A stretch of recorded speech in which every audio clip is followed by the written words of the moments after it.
Okay guys, these here are spoon making tools. I'm cutting out the inside of my spoon here. I've learned I can drag them. Kind of helps to cut out any roughness in the bottom of it there.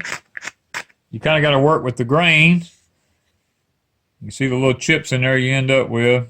We have to kind of pour them out, and you got to work with the direction of the grain. Takes a while to do this. This wood is extremely hard. Even though it's poplar and it's classified as a soft wood, once it dries, it's extremely hard. So I have to be very careful when I'm cutting out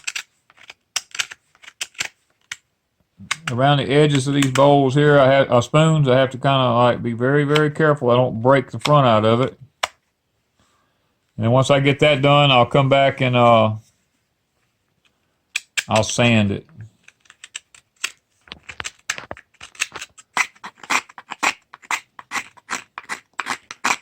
Once I've used a little one, then I use this big one here to kind of finish, because it covers a wider area and it makes it a little bit wider, more smooth. I can kind of cut out a little bit more of it. And this one, and then I have one here. This one's called a gouge. And sometimes you have to you gotta cut out some of these little places in there that you can't quite get with that other.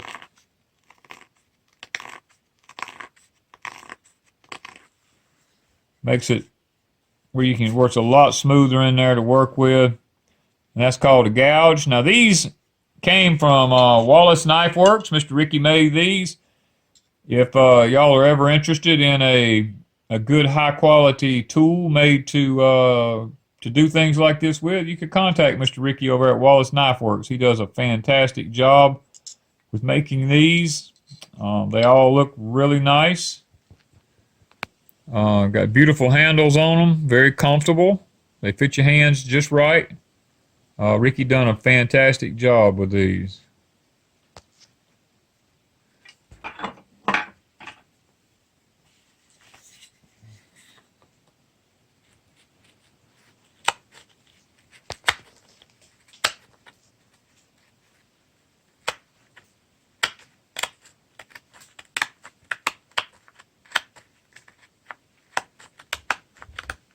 You get to this part of the spoon, you have to be really careful, because if you're not, you can break this thin lip out around the front here. You got to always work in the direction that the wood's going. If you try to go against the grain, you can really mess up some stuff.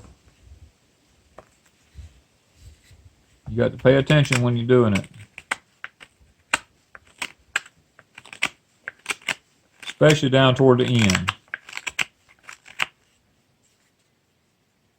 That's where it's the most crucial at. And then, like I said, when you get to a certain point, you get to all the outside kind of work down, then you take your sandpaper and you start. It's a long process, but you have to sit there and you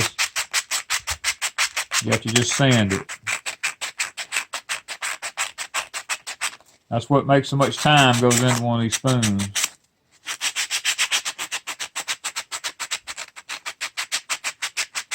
They're truly handmade.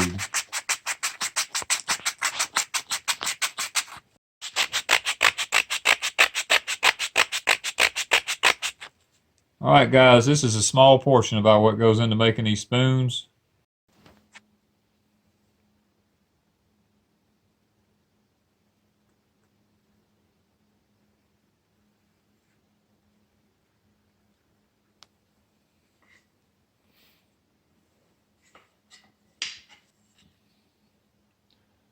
Okay guys, these spoons are going to be going up on Etsy, deepsouthhomestead.etsy.com. You can see what they look like. They'll be oiled down, ready to go as soon as I get finished with them. If you're interested in the tools that I use to make the spoons, you can see Ricky Wallace at Wallace Knife Works. He does a fantastic job at making the tools. So thank you from Deep South Homestead.